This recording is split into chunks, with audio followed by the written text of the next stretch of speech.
আমার প্রাণায়াম তোমাকে শিখিয়ে দিই, তারপরে তুমি বুঝতে পারবে যে কিভাবে টানটা নিতে লাগবে, টান কিভাবে দিতে লাগবে। কিসের টান? গাজার টান না কিন্তু। অবশ্য গাজার টানের মতোই নেশা হবে, এরকম টানতে টানতে গাজার টানের মতোই নেশা হবে, দেখবা গাজার মতোই নেশা হবে। তারপরে মধ্যম এবং উত্তম। আচ্ছা, এই সময় প্রচুর স্বেদ নির্গত হয়, তোমার হাঁচি আসতে পারে, কফ বেরোতে পারে, কাশি হতে পারে, আসতে পারে, এই সময় বেরোবে, এগুলো হবে। তারপরে আরো অভ্যাস করিতে থাকলে মধ্যম প্রাণায়াম হয়। এই অবস্থায় তিনি লিখিয়াছেন, চমকে উঠে बीच में ठेला दिया उसी से शरीर कांपा, इसी को মধ্যম প্রাণায়াম कहते हैं। কি করে? চমকে উঠে बीच में ठेला दिया उसी से শরীর কাঁপা। স্যার বুঝি না, এত বাংলায় লিখছে বাবা, বলতেছি দাঁড়াও। শরীরে চমকে চমকে ওঠে, ভেতরে মাঝে মাঝে ভেতর হইতে ঠেলা দেয়, তাহাতে শরীর কাঁপিয়া ওঠে, দুলিতে থাকে। প্রাণায়াম করিতে করিতে যখন ওই প্রকার হয়, তখন মধ্যম প্রাণায়াম বলে, তাকে মধ্যম প্রাণায়াম বলে। এবার বুঝছো কি কি হয়? আর তোমরা এই প্রাণায়াম করোই না, তোমরা তো ক্রিয়ায় নেওনি যারা, তারা মানে সাধন করতে গেলে তোমরা বলো যে এইখানে অবস্থা খারাপ, ওখানে অবস্থা খারাপ, হ্যাঁ, এই জায়গায় ওই, অমুক জায়গায় এই। এবার বুঝতে পারতেছো এইসব জায়গা কি ডেঞ্জারাস? আগের থেকে না শিখলে কিছু পারবা না।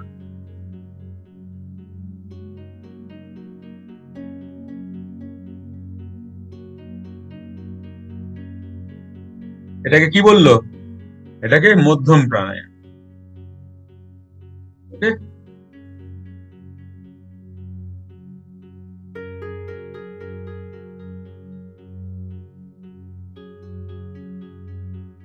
তারপর যখন উত্তম প্রাণায়াম হয়, তখন শরীর হালকা হওয়ায়, তখন শরীর হালকা হওয়ায় উত্থান হয়। এই উত্তম প্রাণায়ামে শি শি শব্দ শব্দ নির্গত হয়। এই শব্দে তুমি মশগুল হয়ে যাবা। এই শব্দে তুমি 5 ঘন্টা বসে আছো না 6 ঘন্টা না 8 ঘন্টা, টেরই পাবা না। এতক্ষণ ক্রিয়া কি করে করে? ওই তো, আর তো কোনো হিসাব, আর তো হিসাবই নেই। তোমার যদি একটা আরাম কিছু দেওয়া হয়, তুমি সেখান থেকে বাইরে বা বাইরে বা। এই যে এত গরমের মধ্যে যদি তোমার এসি এসি পাইয়া যাও, আর কি তুমি বাইরে বা? কাজ না থাকলে, না আমি এসিতে থাকবো। যদি আরাম পাইয়া যাও, তাহলে কেন বাইরে বা? তো ওই সময় তোমার আরাম লাগে, সাথে কি লাগে? সাথে বুঁদ হয়ে যায় ওই সাউন্ড। ঘরে সাপও আসতে পারে, এমন উপাখ্যানও আছে, কিন্তু তোমায় কিছু করবে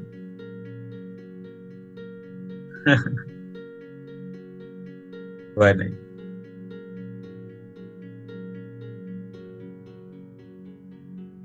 তাহাকে কি বলে, কি বলে উহাকে?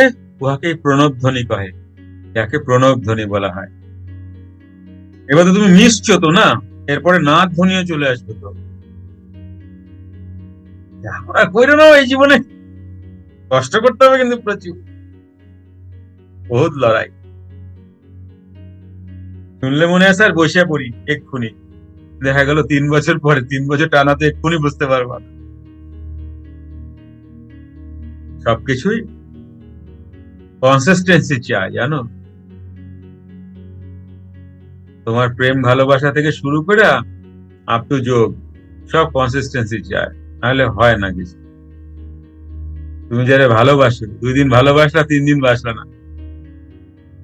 তোমার সন্তানরে 2 দিন খাওয়াইলা, নান্না মুন্না সদ্য জন্মেছে, 3 দিন খাওয়াইলা না, তো মরে যাবে তো। 1 মাস চাউল ডাল ঘরে কিনা দিলা, আর 5 মাস দিলা না, বাইরে আইসা দেখবো তো মরে গেছে ঘরের লোক। সবকিছু কনসিস্টেন্সি চায়, সবকিছু। তোমার কিছু শিখতে গেলে, কিছু করতে গেলে কনসিস্টেন্সি মাস্ট। ওকে, আজ ইচ্ছা হলো করলাম, কাল ইচ্ছা হলো করলাম না, তোমায় কেউ পোষবে না। ফটো, তোমার সঙ্গে মিশবো না, এরকমই বলে দেবে। তাহলে উহাকে প্রণব ধ্বনি বলে, তাই তিনি বলিয়াছেন শি শব্দ জোর সে নিকলা।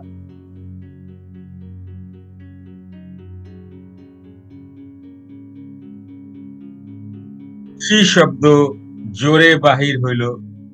এত শত কইরে না, যোগী আর বেশি কথাই বলতে চায় না, ইচ্ছাই করে না।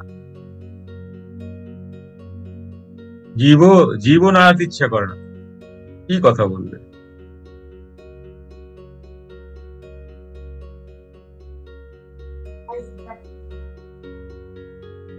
শি শব্দ জোর সে নিকলা, শি শব্দ জোর সে বাহির হইল।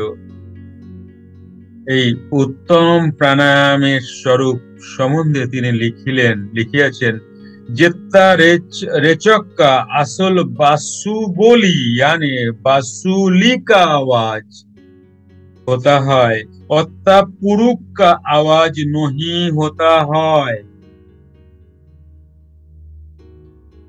আমার প্রশ্ন ছিল এটা।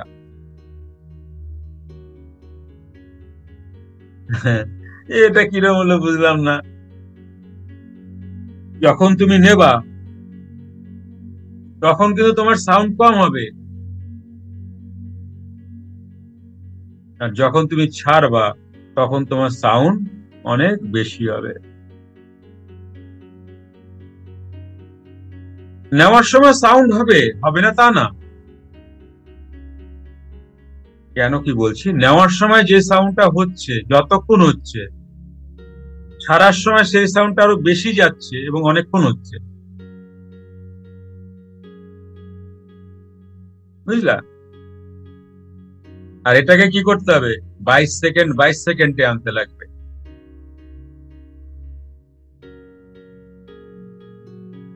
পারলে কমলে চলবে না, কিন্তু এই ক্ষেত্রে 22 সেকেন্ডে আসতে হবে। একটা প্রাণায়াম ইকুয়াল টু 44 সেকেন্ড হয়ে যাচ্ছে। হ্যাঁ,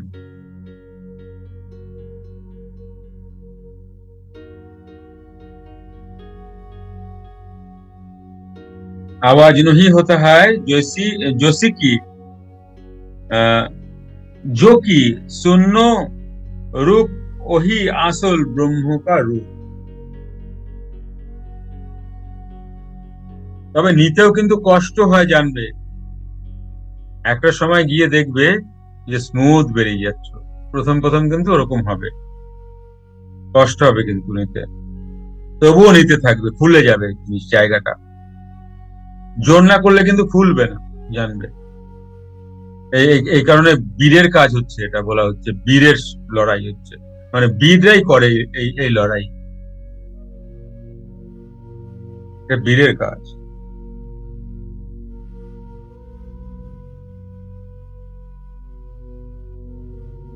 क्योंकि शून्य रूप वही असल ब्रह्म का रूप, अब और मजा जीव और चढ़ा।